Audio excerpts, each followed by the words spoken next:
Hi, I'm Mika Simmons, and welcome to the Happy Vagina Podcast. Coming up, we have Chloe Macintosh, original co-founder of furniture company Made.com, who's now moved on to found the phenomenal sexual wellness platform Karma Lab.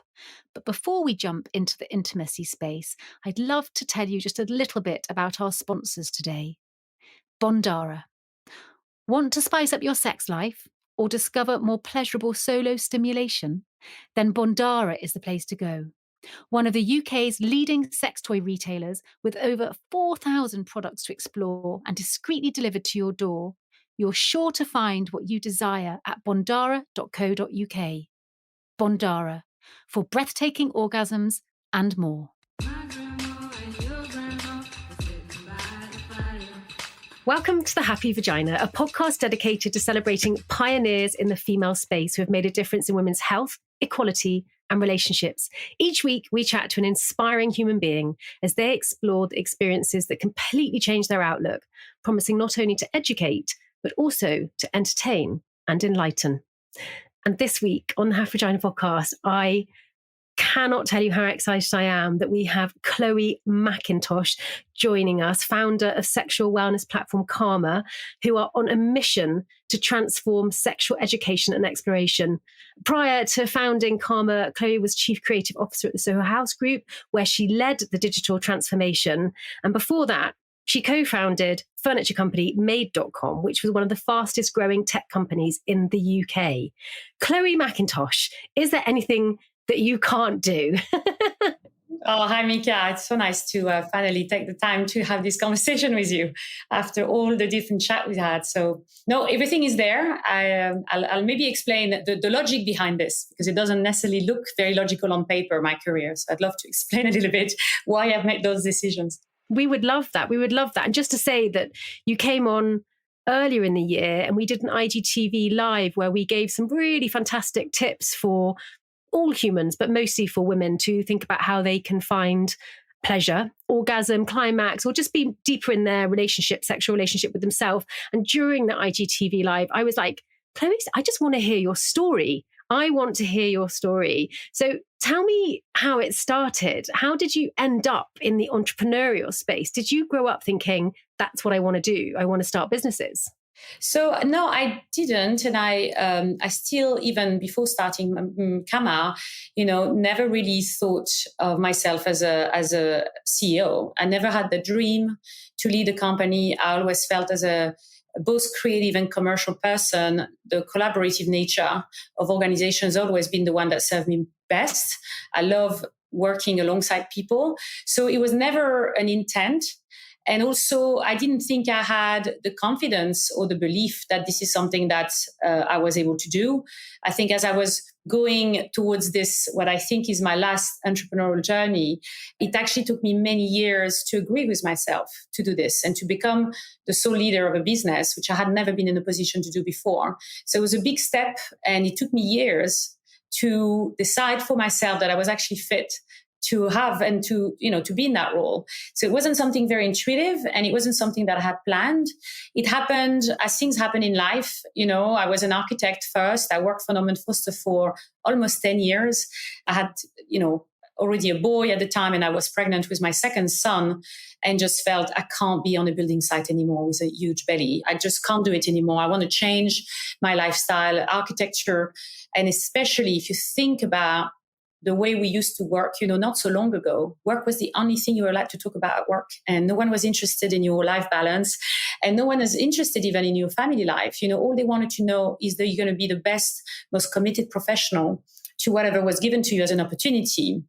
And so I had worked very, very hard for many years and felt, why don't I change and go into something more entrepreneurial, thinking it will be more flexible? I actually truly believed that if I went into the tech sector and do whatever, I was hearing people who are doing startups and just sounded like such a flexible environment for a young mother.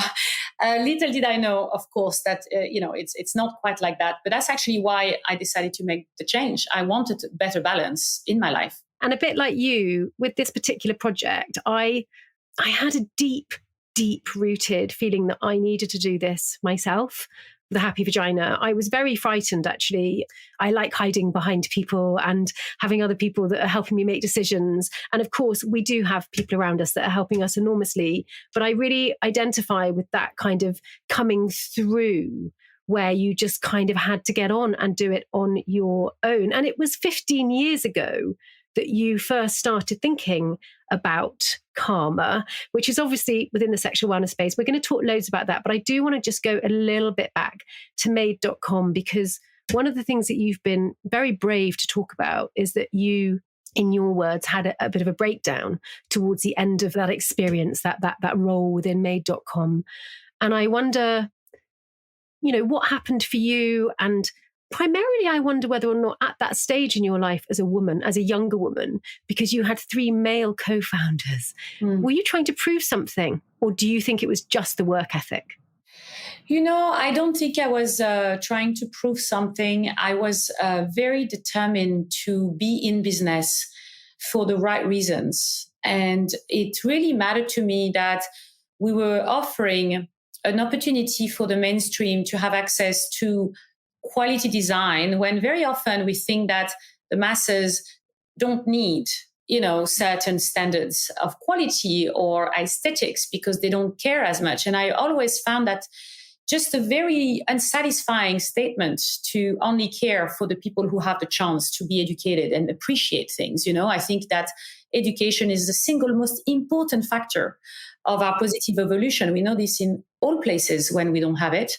And so actually, I just really wanted to do the right thing. And it's hard, to be commercially viable and yet to be able to still celebrate and promote, let's say young designers who are not yet, don't have yet the reputation on which you can invest in. A lot of retailers will choose names already established to do their collaborations, because it's such a big risk in retail. When you collaborate with someone, you have to produce everything, put a campaign together, put stocks in all the stores. So when you get it wrong, it's a disaster.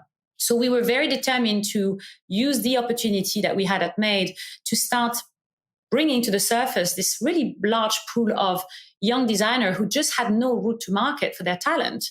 Because there's so many creative, curriculum that one can do, but often the challenge is, how does that become a profession? How do we make money from our passion? And so for me, it really was marrying some of the things I was very, very passionate about, which is that talent is everywhere to be found, but it does need a conduit in order for the masses to have access to that talent. And so for me, the idea of that platform was really meeting an educational opportunity for the masses to learn about good design and what quality brings into your life, and then have young designers have a route to market for their product, and actually creating something that would really puzzle together in a very neat way. And the challenge that I had, and I think, this was a very healthy challenge. It drove me to insanity at some point, because I wasn't equipped. I had never done this before. Every single thing I did at Made, like everything I did in every single job I had, I did it for the first time. One of the things I enjoy the most about working is learning. And it's like a form of fuel or drug. If I learn every day, I know that my mind is more plastic and is more aware. So it's always been my choice to go into things I don't know. But of course, a business like Made, which grew very quickly, we were very quickly very exposed. I also relatively quickly became, I guess, the face for the brand, because I was the only woman and I had a really beautiful home and I had children. And I think a lot of the people buying those products, as we know, in female entrepreneur community, one of the interesting gap is that the customer are all women, but the percentage of women in business in startup is still very small. So there is definitely, for me, a realization that actually I was the person they wanted to hear from. And this gave me the confidence that I had something to say, because no one ever asked me before, what I thought.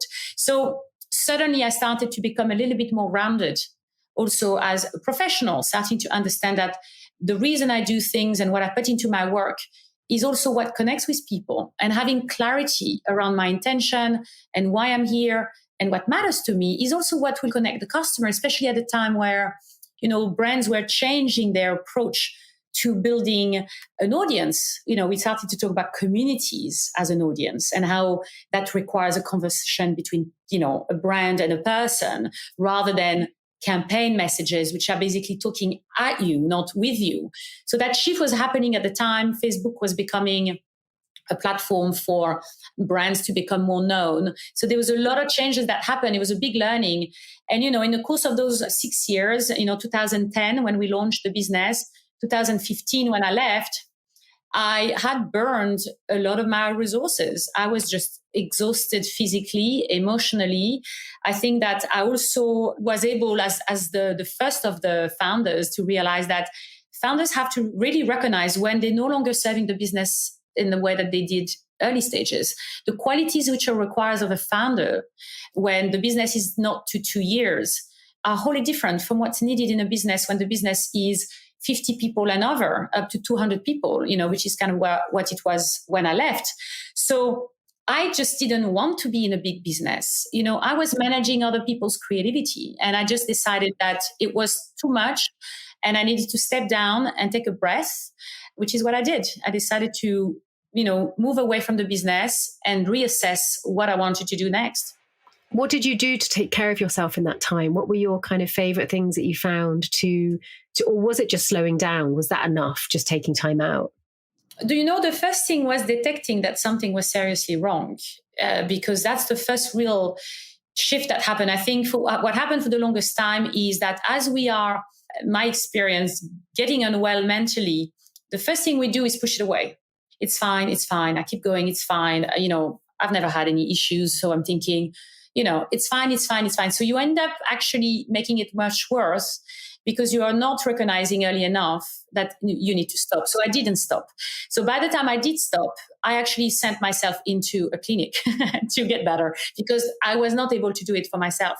I would come home in the evening and be in my home and realizing I was on my own and needed to leave and do something. I never felt like this before, and I don't feel like this now. I've always enjoyed loneliness very, very much. So I knew at that point this was the trigger for me to realize something was wrong. So I actually went to this pretty incredible place in Alicante, Spain called the SHA clinic. I know it changed my life in a sense. It was the first step I took to say I need help.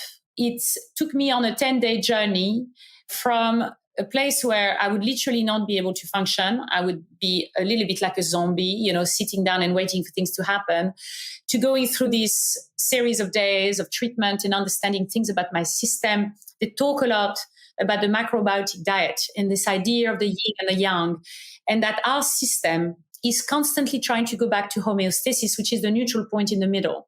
And if you look at food and activities as a line that has extreme on both ends, we try to go back to the middle. The system, the brain, everything in our system is trying to constantly balance out all of those extremes that we put ourselves through and then make us feel balanced.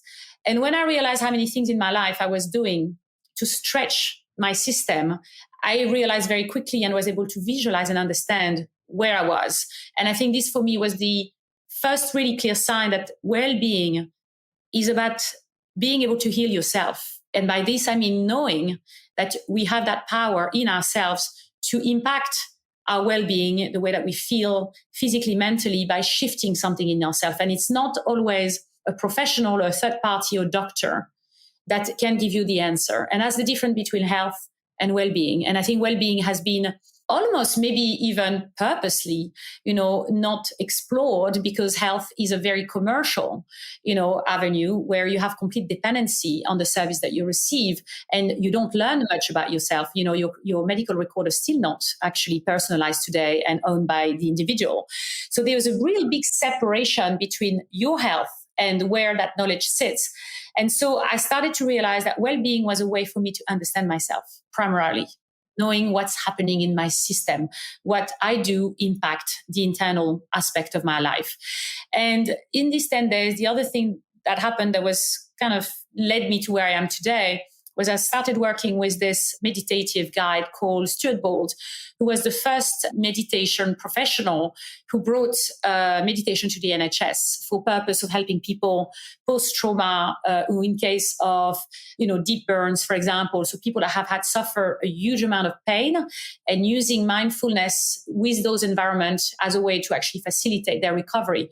And with him, I learned something phenomenal that completely changed the way that I understand meditation and mindfulness, is that the point of meditation is not to be able to meditate or sit with yourself, not move and not think.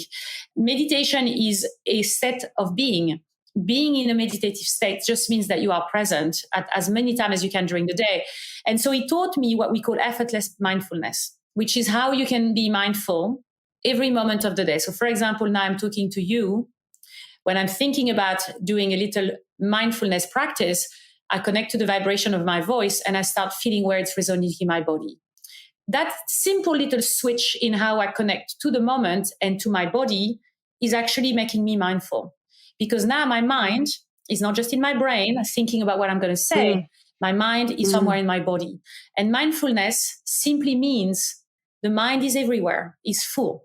The mind is feeling the entire system, not just in my thoughts where I put all my energy, but I can be as aware of my toe, of my leg, of my stomach, of my shoulders than I have of my thoughts. And that's mindfulness, this ability to spread your attention away from the brain. Yeah, it's like an even a deeper version. There's always been this expression that it's a two-way communication system, right? That your body listens to your mind and your mind listens to your body. However, when you start to drop into it being a whole thing, that everything happens at the same time, and that to be present with everything all at the same time actually allows us to not be so in our heads, rather than kind of it being a split thing. Okay, now I'm going to get into my body.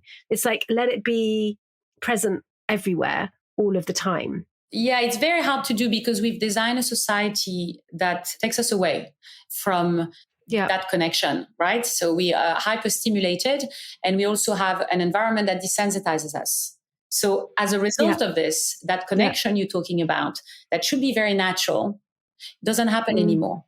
The mind-body connection for most people doesn't exist. Most people don't even know what it's like to be in their body. I spent the biggest part of my life believing I was a very embodied person because I love dancing and I feel comfortable in myself.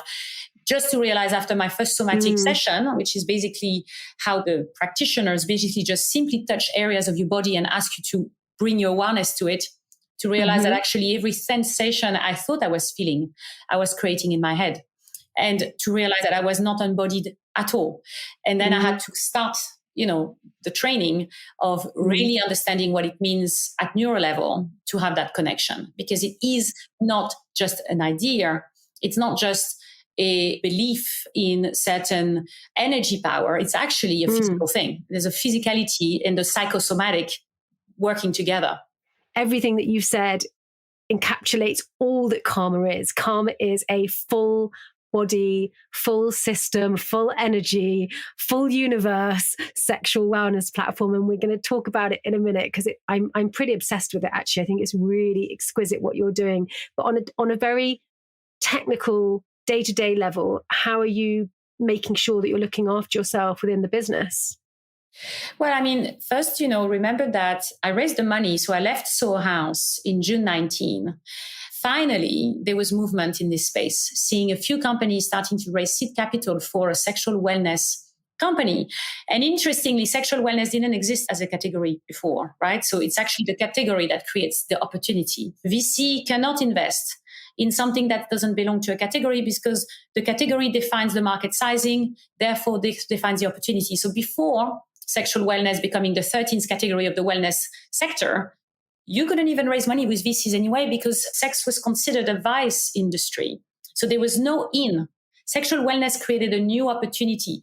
So when I saw that, I immediately left Soho House and I went to raise some capital for this business. I put a deck together and raised some money and came back from the States with almost $4 million. So a really, really, for me, first big sign of approval that actually, yes, there was a shift. That wasn't just, early stage, but it was really some real interest towards this sector. And then I got home to London, and then a month later, the first lockdown struck. So really, the thinking I had made in the past, which was the primary reason why I had not started the business, is how I'm going to create a healthy environment for myself and my team. So that when we create something in the wellness space, it's not just an illusion and the people on the inside are suffering or working too hard or don't have any form of practice that they can follow also to help themselves. And so a lot of things had to be reconsidered in light of people working now in isolation, which added a lot of anxiety and stress on top of this newfound flexibility and freedom.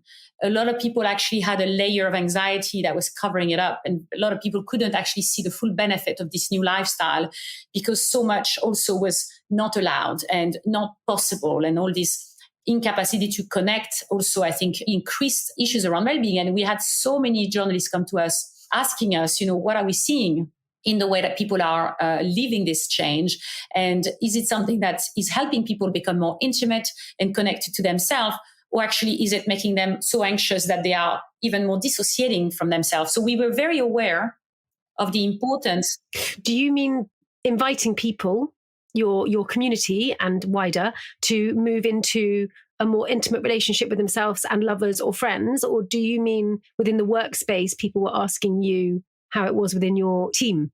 Generally, I think there was an interest around how were people living this pandemic experience when it came to the relationship to the self. So is this helping us being confronted to ourselves falsely for once and not having the choice to escape? Is that going to eventually, bear some fruits? And probably it has for some people, and it has for me enormously. But it also has challenged a lot of people whose way of expressing and living life is by being around other people, which isn't my case, for example. I like isolation a lot as a choice of lifestyle. So some people it fitted, some people it didn't fit. And it's just trying to really understand where and how we can use this opportunity. And the way that I really felt something had to change in the way that I was organizing my life is actually the importance of routine and structure. The more space we have to be free, the more we need to create structure. If we do not do that, then it becomes a lost space. We get lost, because usually we rely on structure and organization and people to help us with that structure. Is already invisible in a way. We fit into it. So when you remove all of this, it gives you a sense of being a little bit loose and not knowing how to organize yourself. So we were very clear with the team and myself that we had practice as a routine and making sure that we were engaging with what we were creating and getting the team and the community to constantly test and evaluate and bring those new things into their life, whether it's a shake every time you feel anxious, which is this, very simple practice that is used in hospital for years when people have trauma, let's say after a shock or car accident. If they can still move and if they haven't anything broken, you basically shake your entire body the same way you see animals shake after they had a fright. Because what happens is when you're scared, your body releases some stress hormones to get you to move and react. But if you don't shake them, they'll sit in your system and they'll turn into something else, like chronic pain and things like that. So something as simple as just shaking for 60 seconds. If someone has upsetted you or you get frustrated, you find a corner, now you're at home on your own and you shake. Even this can have a massive shift in the way that you are experiencing, a mini trauma, big trauma, it's constantly there. Or just your day, the end of your day, rather than picking up a glass of wine, have a good shake. There's a fantastic book on it, which is more about trauma, which is Waking the Tiger, Peter Levine, which is, if anyone listening and wanted to read a little bit further, I'd say that's quite an interesting start to understand, the missing element for us as human beings, that if you see an animal in the wild that's had a shock, it freezes until it knows it's safe and then it shakes, right? To let go of the adrenaline, I guess, Chloe, it's the adrenaline it's letting go of. So interesting. Karma. Yeah. Let's talk about karma. So I was introduced to it by a mutual friend of ours, Jennifer Gray. Thank you, Jennifer Gray. Thank you, Jennifer. She said, you've got to look at what Chloe Macintosh is doing. It's really interesting. And obviously I was about 6 months into the Happy Vagina, and I had a few brands who I really adore in the female erotic pleasure expansion space that I'd had conversations with. And I started to look at what you were doing with Karma, and I just found it really exciting. And it's because you're bringing all of the things that you've talked about through the first 20 minutes of this podcast into the sexual wellness space. So you're looking at sex. I love the fact that you're not talking about it as men and women. We're not exclusionary either, but we're definitely heavily focused on women at the Happy Vagina. But, you've done something really special in making sure that it's a platform that includes every single human sexual experience so that we can learn and grow together. And then the other thing around it is just that it's almost as though you draw on neuroscience, psychosexual therapy, somatic wellness, and ancient wisdom and bring it all together to look at closing the orgasm gap. Much more complicated than that. But you've closed the furniture gap and now you're closing the orgasm gap. But I did read, Chloe, that you were first thinking about doing porn. Is that right? Yes. What happened there? So a couple of things in what you said, which I've learned in my career. One is to go where the customer is already. That's very important, hence the porn. And the second is that, start with what's the most difficult. People make a mistake to start what's easiest. And so everyone told me, we will never sell a sofa online like this. People have to sit on it. It will never happen. I had so many experts tell me it won't work. So what did we do? I spent the first year and a half just doing sofas. That's all I did. I refused to touch anything else until we could sell sofas, and sofas became our best sellers. And the reason why the business took off. And this was a decision we made as a team because we could see that it has a higher price point. It can give you longevity in terms of, your investment. It's also something that people are kind of proud of. So it's actually very important to get right. So when my investors were saying to me, you should start with women because you're a woman, they will hear you, and it's the easiest way to start, I thought first, I don't think it's the right approach. I don't see men and women as different. We're moving into a society which is, Gen Z now are saying that more than 40% of them identify as non-binary. So we are shifting in a society where the binary structure of the way we've been thinking for a very long time is going to be very irrelevant. And the brands who do not understand that that's a profound shift. It's not about men and women. It's about the individual. It's about who you are and how you feel in your body. Today, maybe you want to be in your energetic male body and experience what it's like to have sex like a man. Maybe the next day to fuck. Yeah, to fuck like a man. Exactly. Thanks for the permission. I'm generalizing. Of course, fucking is not just reserved for men. But, to have sex that would potentially historically and traditionally be reserved for a man. Yeah, and also because having 2 teenage boys, I think that everyone has to learn from the same slate, and if we can create a new sexual model, for sexuality, which is really what I'm trying to build here. I'm really thinking of building a methodology and a philosophy that will transform how we relate to sexuality forever. I know it's like really ambitious, but I truly believe that with what I've discovered, and also because we've done such a bad job at it so far, that it's going to be quite easy to make it better.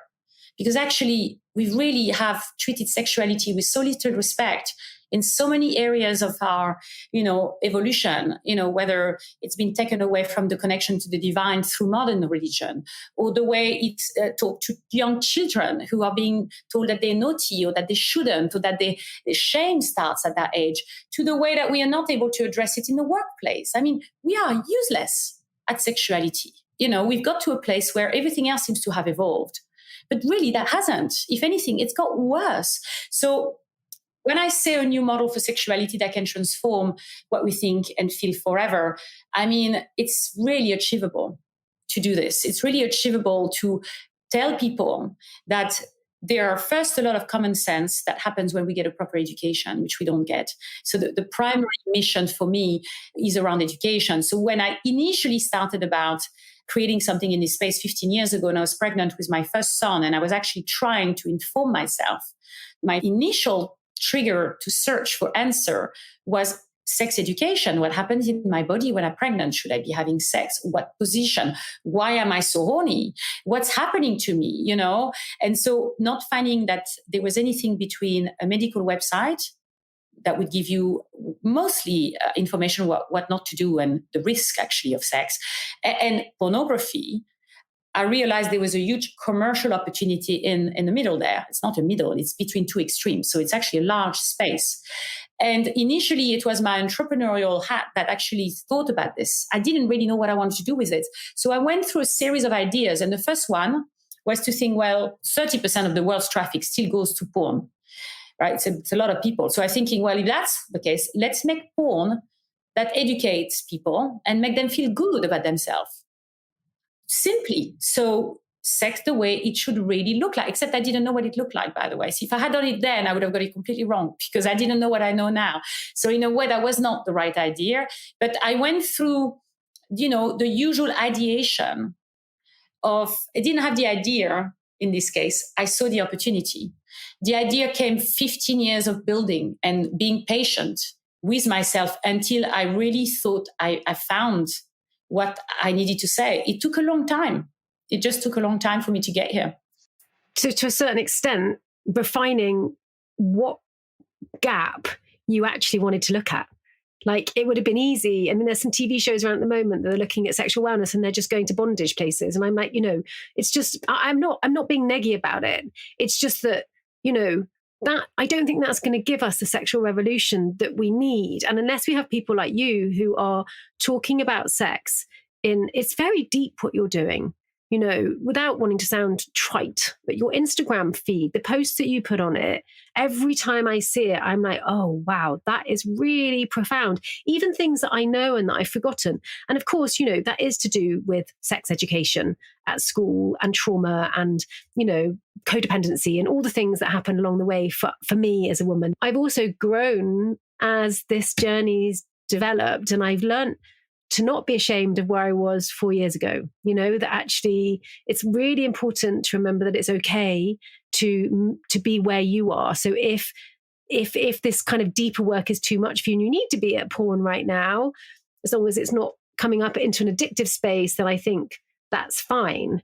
And you recently said that you think only 5% of us reach our sexual potential. What's your target? Where would you like karma to be? I suppose one of my questions is, Chloe, you've also said that there is a sexual recession going on. And I was like, that's weird. I feel like there's a sexual revolution. And I was like, or is it just on Instagram? Are we just in an echo chamber of people that are actually already open to this stuff? Like what needs to happen, Chloe, to get it out into the people who don't have any access to this way of thinking?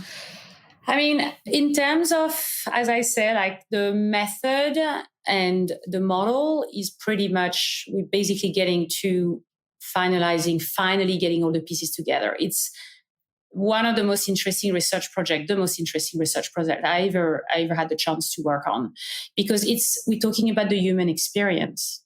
We're talking about changing the human experience as a whole because of the embodiment aspect of our life, which has been removed by way of creating status that is primarily centered about the cerebral and intellect. And this is white culture cutting off the body and giving all the glory and, the focus around what are we able to do intellectually. If you look at other cultures, whether, on the African continent or Latin America, the mind-body connection is much stronger part of the overall culture. It's all its expression, whether it's in art or communication or design, there's a very different relationship. So the white culture has mutilated us away from that connection to the body, because in that body, there is freedom. In that body, there is a connection to the divine, if that's what we want. And then suddenly you become very self-sufficient and very independent and very individual. And those things are not necessarily what we look for when authorities are trying to, create order in a society. So I truly believe that the true sexual evolution, not so much revolution, that we are looking for is one that makes us understand that the wisdom is in our body, the ability to really feel life and experience life for what it has to offer. It's a sensorial experience, not just a cerebral experience, and that there is a total lack of balance in where our focus is currently going, that we have desensitized ourselves from touch and smell and taste, and we have over-indexed in our eyes, defining the experience of life for us, which we need to remember that eyesight is yet the only sense that does not have a sensation associated to it. It's still an image you send to your brain. It's still a thought. And our entire world is defined by images, and it's not defined by sensation that we are able to connect to in the moment.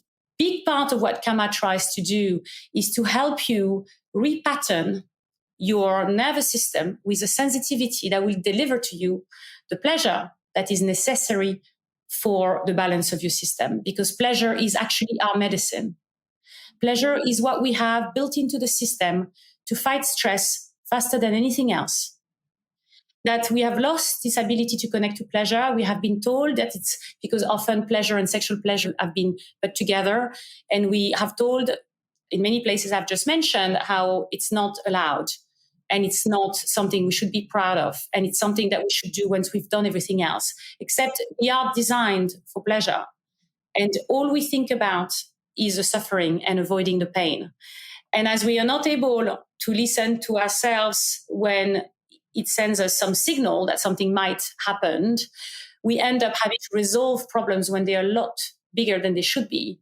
And so well-being and building the connection to your body is also able to communicate between yourself, your mental state and your physical state. Are they working together so that you have a holistic experience of sex where you're not stuck in your head, or of life in general, where you're not projecting what you think or what people think are doing, but you are actually able to feel, in real time. And that disconnection is actually the only thing that needs to change. When we start feeling in the body, then everything else will come naturally. And do you think this needs to be something that is brought into sexual education with children at home and at school, or maybe just at home? I've read that you speak to your young teenage boys very openly about these things, as do many women I know. I think it's really important and a huge seismic shift in the way that we were raised, right? I mean, I wasn't raised like that. We didn't talk about sex at all, other than kind of as some kind of jokey way, or, hiding from kissing, watching movies with my parents when I was a teenager. It was like embarrassing, such a weird thing to learn. What do you think about young people? Is that where we need to start?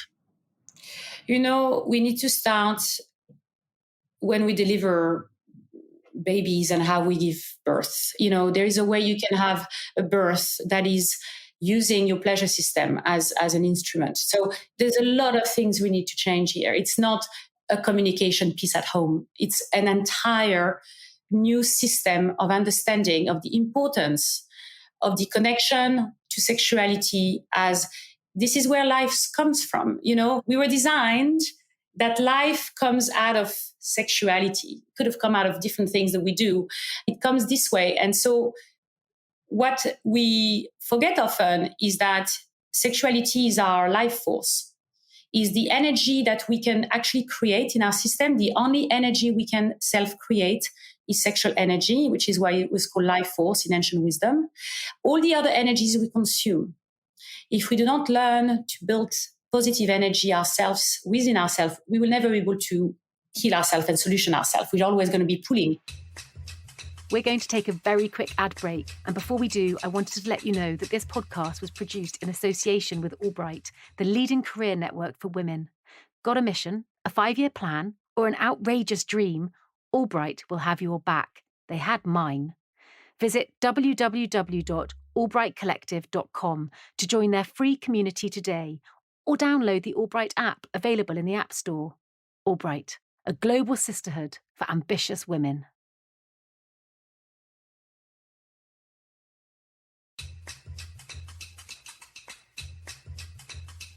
But what do you mean about the pleasure? Can you say a bit more about that? About we can use our pleasure system to give birth? I've never heard that before.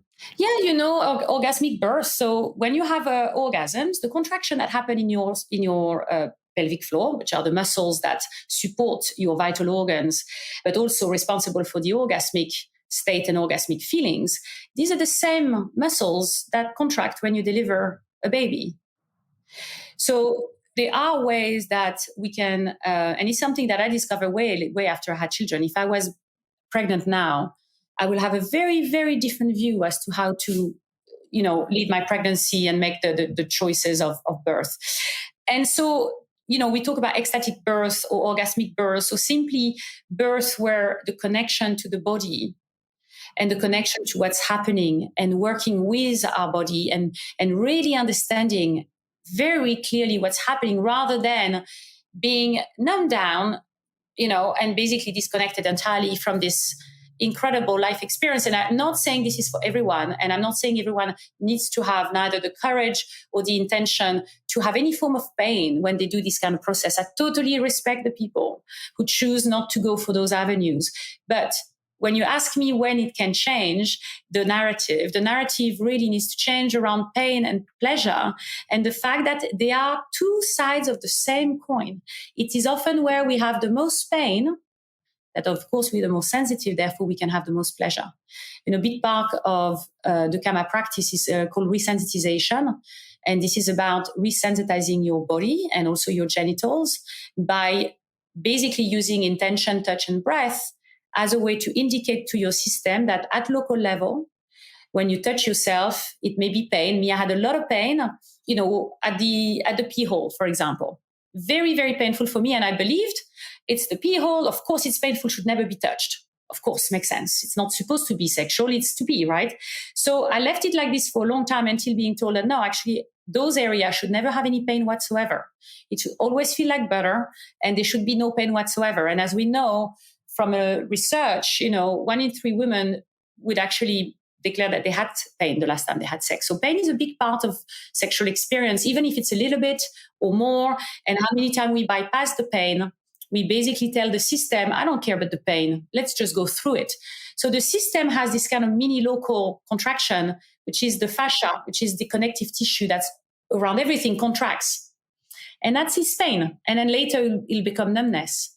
So when we don't pay attention to those areas and we don't actually try to resensitize them by telling the system, I actually don't need the pain here anymore, this can turn into pleasure, then we can turn pain into pleasure. We can turn numbness into pleasure and we can start feeling more. And when we feel more, then it's very easy to stay present. When you don't have any feelings, it's very hard to stay there.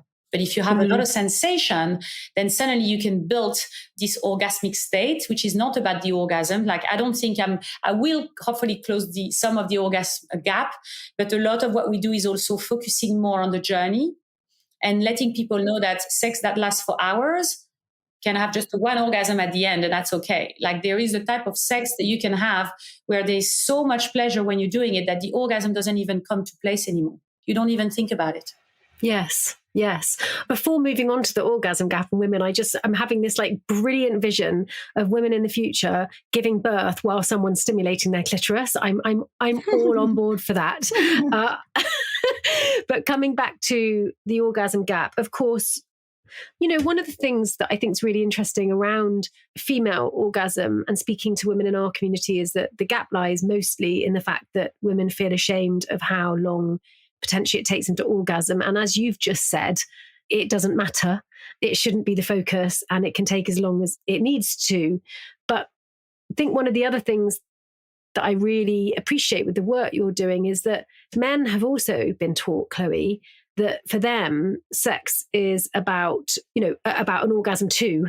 And because ostensibly you could say it's easier for a man, we've got this kind of juxtaposition where so many women I know feel ashamed about how long it takes them to climax.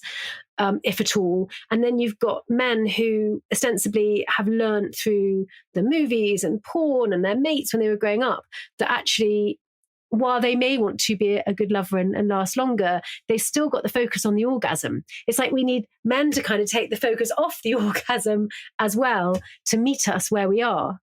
Mm-hmm. Yeah, and I think that, the thing with men, and of course, the majority of men are well-intended and actually really take a lot of pleasure in making the other person feel a lot, because I think it flatters their ego and because it's really nice to give pleasure. So one of the big kind of issues around sex is the lack of communication. We don't give each other's feedback. So women are guilty of not giving feedback and actually even sometimes faking, which only reinforce bad behavior. And men are guilty of not asking enough. How does that feel? Do you want more? Should we continue? Never. You never get asked the question, right? So the first thing you can do, my method, the one I try to tell my girlfriend, is that, first, foreplay starts as soon as you're not having sex. So make sure that the sexual tension and your own arousal stay at a mid-high level, so that when it comes to becoming intimate, you don't end up with what we have mismatch arousal, which couples talk a lot about, which is one person is ready and the person isn't ready, which means that the time it's going to take them to climax is also the time they have to get engorged and ready for it, right? Because they're catching up on the whole preparation time. So a woman's responsibility, or person with a vulva, their responsibility could be self-generated arousal practice every day for 5 minutes to just keep the juices going, and also realizing for themselves that desire is a very big misunderstanding in our little sector here, because we think that desire is what drives you towards sex, and that men have a lot of that and women are less able to know when or how it might come or not come, and sometimes suffer from loss of desire. Well, desire, or at least arousal, so the desire to have sex, is also a physical experience that can be triggered mechanically through a breath work and pelvic floor training. I can get myself in a state of wanting to have sex just because I'm turned on through the breath work. I have no fantasy in mind. I'm not thinking about the way it's going to happen. I just have a lot of heat in my system going, now let's work with this, right? So giving women the power to realize that they can totally self-generate this, and they can be as wanting to have sex as anyone else in the room, and that we need to stop thinking that men and women are different in that way, because I think it's a construct of society. Is because men enjoy sex more because the kind of sex we have designed correspond to their pleasure. But if we had sex that designed for women's pleasure, I tell you, they'll be at it just as much as the guy. So that's the first thing I'd like to say. The second thing with the orgasm, which is problematic, is that in the work of Sigmund Freud, and I don't know if you're aware of this, but there was a big debate between him and Wilhelm Reich around the kind of pleasure, anatomy, and how should women experience pleasure. And in particular, Sigmund had concluded that the true orgasm, the one that had the value of sexuality, was internal, and that clitoral orgasm was kind of secondary and done for masturbation, and made, to this point, a lot of shame amongst ourselves, thinking, I couldn't find my G-spot. I never had an internal orgasm, let alone a lot of internal pleasure. So until I did the work to find it and realize everyone has one, and so do I believe that was kind of inadequate. I believe that I didn't have something that I could have that would change the way that I experience sex and that could give more pleasure to my partner. And I just didn't have that. And that's 80% of women. Because we haven't changed the way we have sex, we still don't have internal pleasure. Now, we're going to be launching a course later this year, which is typically exactly focused on bringing internal pleasure into the female system and making them understand that all of the things that men have, the erection, the intensity, the thrusting, they have that too. All those structures are the same, they start from the same place, and then they separate in the different bodies. And ultimately, there is a map by which things should happen. And because our anatomy is such an evolved system, millions of years of evolution has given us this complex, CUV complex, the kind of clitoral, utheral, vaginal complex, which is this interconnected set of structures. Complex, yes, but also a lot of opportunity when we find the keys.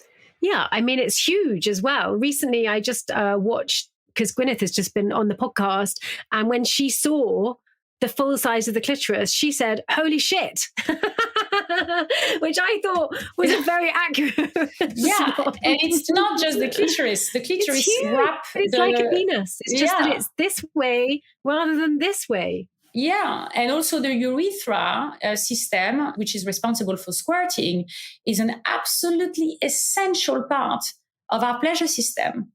And if we don't understand how to connect to that peeing sensation and to get over that block that we are going to be releasing fluids, then women will not have access to that internal pleasure. So when the media and porn puts squirting in this particular frame of a bit of a party trick, in this, quite aggressive and vulgar way that it's being expressed, it also moves that out of people like me. I didn't feel I had permission to even go there. I mean, I was like, why would I even do that? So it again took me some realization, understanding, education. And now I realize, oh my God, it's such a big part of why women are not experiencing internal pleasure. Because when they are not squirting, they are not erecting the internal tissues. And then you can't have the kind of pleasure that is available there because of that. The full climax, yeah. But also thinking about the cervix and another area that we don't talk about, which for me has become my primary area of, pleasure now. And, I was told the cervix is where you deliver baby. You don't touch it, don't approach it, Well, it so happened to be a very, very important part of the potential for internal pleasure for people that have a vulva. And it also creates a lot of different kind of effect for the person who's receiving that. It's so interesting, isn't it, Chloe? Because, I have experienced enjoyment through having my cervix touched. And I know that that's something I enjoy. But when you say it, I just notice that my brain goes into smear test trauma, like people scratching my cervix to get cells off. And it just really, just coming back to complete on everything that you've said, it just shows us how far we are from deeply understanding our bodies as these actually highly intelligent, exquisite things. But thankfully, we've got you leading the charge for us. And we are really grateful for the work that you're doing at Karma. You know that. I think it's really exciting. And I love the fact that you're taking it wide. This is a wide thing for everyone to be involved in. And I know that it's been a very personal mission for you. We're going to end with a few personal questions. I just wondered, since starting Karma, how has your sexual wellness been enhanced? Are you still looking after yourself, Chloe, as the founder of a new business? Yeah, no, I mean, I think that the beautiful discovery is that how many aspects of our life can get better when we resolve this within ourselves, which has been a trauma, not just for us, but generation, in our past. So I'm now very, very good at making choices, which are allowing me to develop in that area. Communicating what I want, continuing to explore. Curiosity is a very, very important component of discovery and pleasure. So there are some elements in the equation of pleasure that are very important. One is to make the time and commit to doing your practice. So instead of doing your self-pleasure practice or your masturbation as a quick fix to a moment of anxiety or stress, use masturbation as a training ground for great sex. And that's definitely the first thing. I would say the second is to resensitize your senses. So when you eat or when you drink, take a moment to really see how much you can get from that, even if it's a glass of water, because that will program your system to believe there's pleasure everywhere. And that creates this awareness that we are in a pleasure state and we're looking for more pleasure, and the neural pathway just imprint much faster. And I would say actually those two things, are for me, two things you need to do is do your practice, and be present with your senses. That's the daily practice. It's 5 minutes each, and it changes everything. A bit of pelvic floor training would be good. And if women, I'm going to stick with women, if women do 5 minutes a day, will they find it easier to become aroused with their partner? Is the knock-on effect of that one's arousal, desire, libido starts to open up and be more present so that they have access, they can access it? I would say definitely libido, sex drive, but also lubrication. When you do your pelvic floor training with your breath, everything starts moving. So it also keeps anything to do with voice training with the vagus nerve is going to communicate as well to the pelvic floor. There's a lot of dual communication we can create where we're not doing anything sexual, but we are working with the sexual system. And that's what Kama is all about. We're going to give you lots of tips and tricks how to give the best blowjob and have a great time while you do it. But we're also just going to remind you that you are practicing sexuality every moment of the day, if that is your choice, and you can do it without anyone noticing because it's also stuff that's inside anyway. And as you are such a phenomenal founder, something that I was recently told was that orgasms actually enable.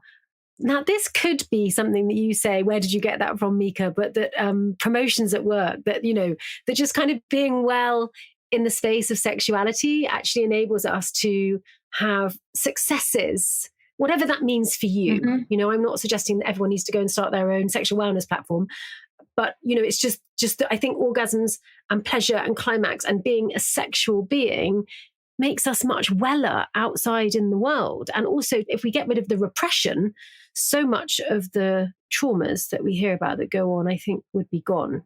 Absolutely. And trauma, as we know, lives a lot in the body. So any embodiment practice that has intentional to it will actually help you with eliminating and cleansing of that. You can do it daily. Me, I do a little abdominal massage to myself before I go to bed. It just releases, extra stuff. One shake, one of this. You've already managed to get rid of a bunch of stuff that otherwise simply accumulates. So orgasm, like crying, is a release. It's built into the system for us to unplug and release everything. So if we don't use the tools which we are given as a way to make the system operate optimally, then we're not going to be having optimal. So you're absolutely right. Once you start doing these things, a whole other thing starts to happen outside of the bedroom around making better choices, because now I'm in contact with myself, my desire, what feels good. So I'm going to go towards what feels good, and I'm going to call in also what feels good and the people that are more on my frequency. That totally happens, when you start practicing that way. The way you speak about yourself is more assertive because you know what you want. So yes, getting a job or being able to get promotions or being able to get what you want is going to become better. And the more you communicate this in the bedroom as a training ground, the more you're going to start forming some confidence to do so outside. So this just literally, I think if actually all we learned about was everything through sexuality, we'd probably get a full education anyway. So we should be starting with sexuality, shouldn't we? I've got one last question for you. What does pleasure mean for you today at the moment, Chloe? Being present. I think that all of the things we hear, and it's all about, we have to be present to heal ourselves. The secret of it all is presence.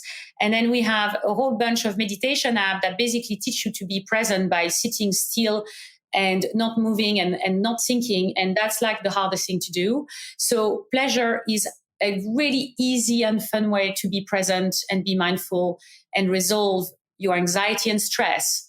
So I think it's just the best medicine. And it's free. All hail pleasure. All hail pleasure. We need to amplify pleasure. It's been such an honor speaking to you. I've said we're a huge fan of the work you're doing. Keep going.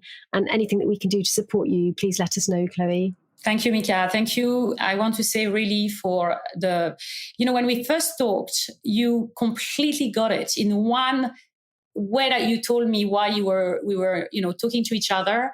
And it was one of the reinforcing moments that we're doing something right, because sometimes you get lost, knowing or not where you're going. So for that, I'm very, very grateful. Yeah, you're extraordinary. Thank you, Chloe.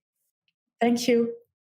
I'm Mika Simmons. That was Karma founder Chloe Macintosh. This is the Happy Vagina Podcast. Thank you for listening.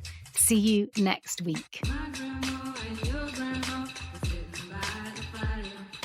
And don't forget to visit Bondara, one of the UK's leading sex toy retailers with over 4,000 products to explore, all discreetly delivered to your door. You're sure to find what you desire at bondara.co.uk. Bondara, for breathtaking orgasms and more.